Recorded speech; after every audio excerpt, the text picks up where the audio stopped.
How do children celebrate their birthdays? They probably wake up to congratulations from their parents and jump out of bed, anticipating wonderful gifts and a happy and joyful day. But Doris never had such a holiday. Today, on her 17th birthday, she woke up as usual to her mother's angry shouts at her father. The woman was in a bad mood with a hangover. Dad didn't answer her. He quickly packed up and left the house, slamming the door. Soon her mother left for work too, never remembering her daughter's birthday.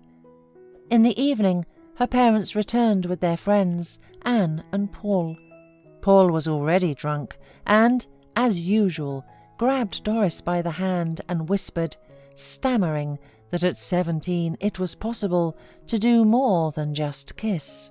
Doris shoved him off and wanted to leave, but her mother ordered her to prepare the table for all their merry company. Doris did not want to argue. She knew that her father might hit her for arguing.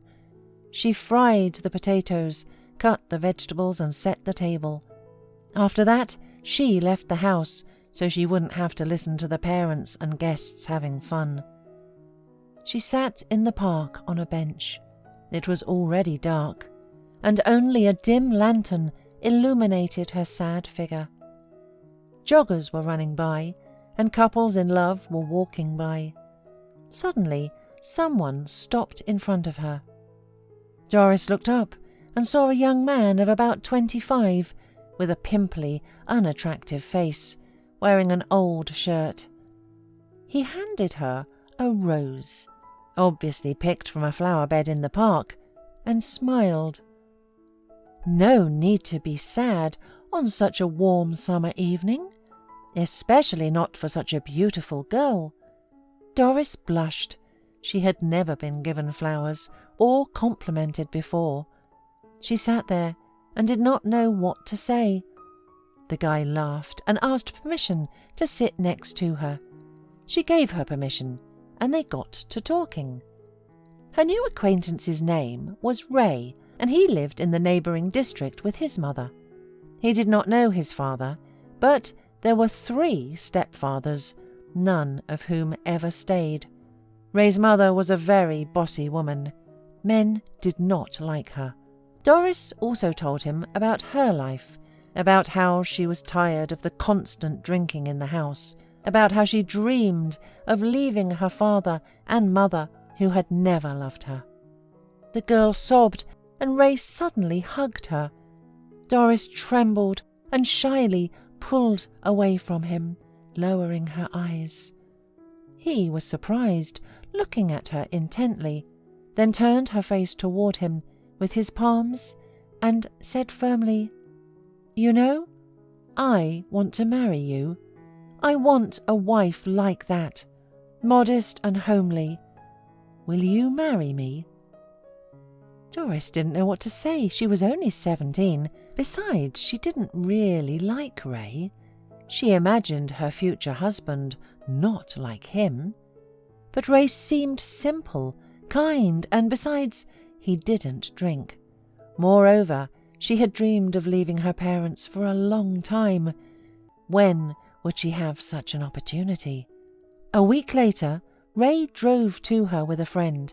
They put Doris's meagre belongings in the car and left. So, another life began for Doris. Mrs. Allen, Ray's mother, met her son's girlfriend coldly. She looked at her with a nagging look, pursed her lips, and said, "Okay, live for now. If you cross me, I'll kick you out. I won't regret it. Got it?" And Doris understood. She did not want to return home, so she made a promise to herself that she would try to be a good wife and daughter-in-law. But it was hard. Mrs. Allen made her do a lot of housework, scolded her for tasteless food and poorly ironed laundry. Doris never heard a kind, warm word from Mrs. Allen, and soon she realized that Ray was as hard in character as his mother.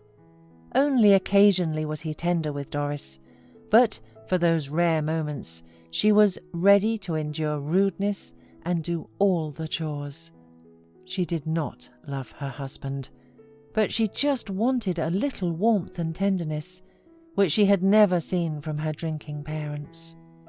2 years after Doris and Ray began living together, they had a daughter, Molly. Doris repeatedly brought up the question of marriage, but Ray kept shrugging it off. As a single mother, you're entitled to all sorts of extra benefits. Let's use it to the max, and then get married.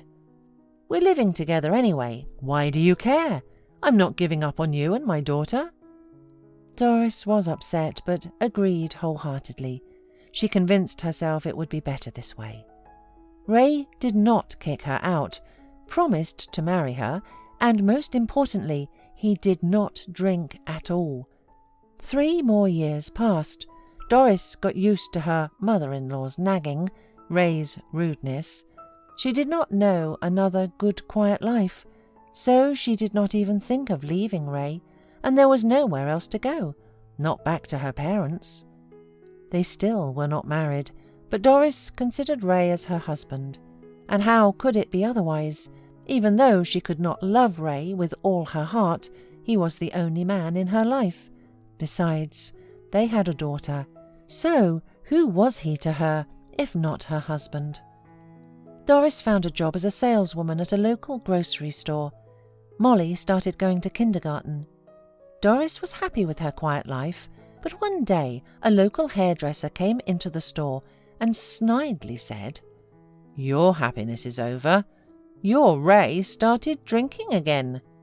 Now, hold on." Doris didn't understand. How could he start drinking again? He had never even been drinking. But when she came home in the evening, she was horrified to see her husband asleep on the sofa. He was dead drunk, and Mrs. Allen was sitting next to him crying. She told Doris it was only in his 20s that he managed to cope with his addiction. "Just before he met you, I was thrilled to see you in my house because I hoped that family life would keep my son from drinking. But as you can see, it lasted only 5 years. For the first time, Mrs. Allen spoke to Doris in a normal tone. "Doris, don't leave us. I'm afraid to be alone with him, and I love my granddaughter. Forgive me for treating you this way. I have a terrible temper, but I was afraid to get used to you. I was afraid to love you. I thought if Ray started drinking again, you'd leave us right away. Doris, you won't leave us, will you?"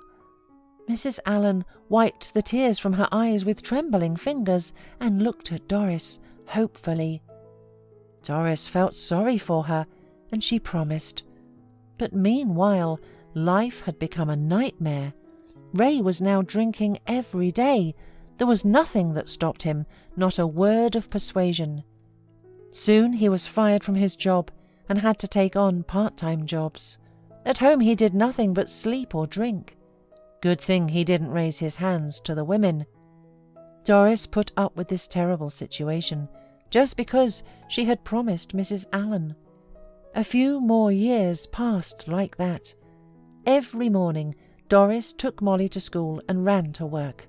Molly had already learned to read, and all the way there she looked everywhere for different words. The street they walked down to school had many different stores, companies, cars and buses going by.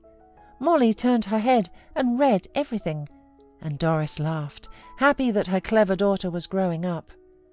One day, Doris suddenly noticed that a man standing near the bus stop on the other side of the street was looking at them. The man was looking and smiling slightly.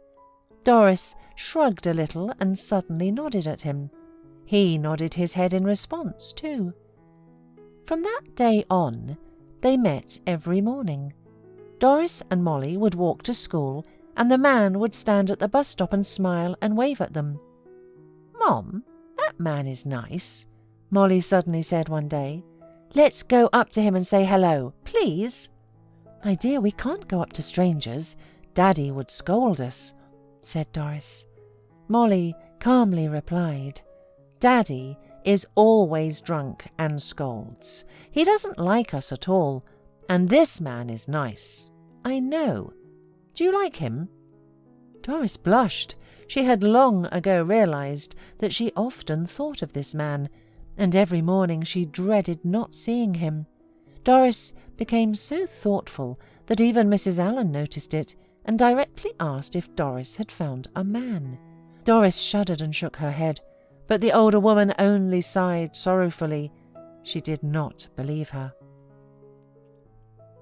One morning, Doris was walking down the street with Molly and suddenly saw the stranger right in her way.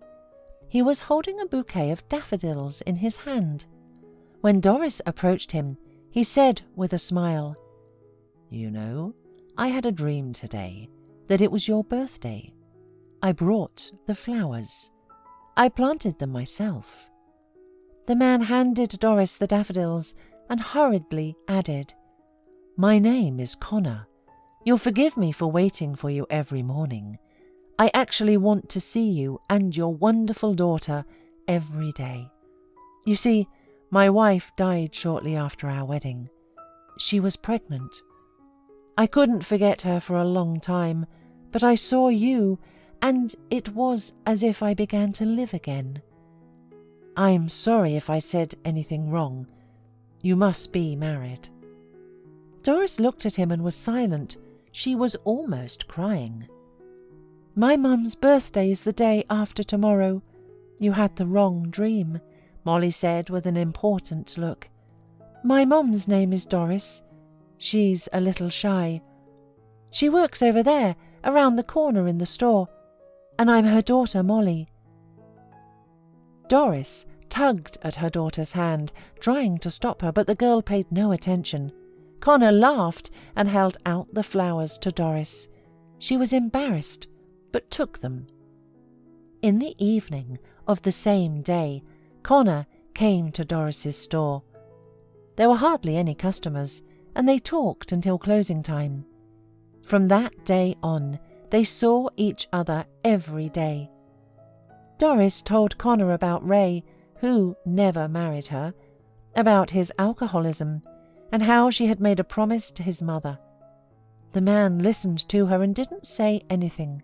He only gently touched a strand of hair on her head. Doris felt that she had fallen in love with Connor. She felt sorry for Ray and his mother, but she could no longer live the old way.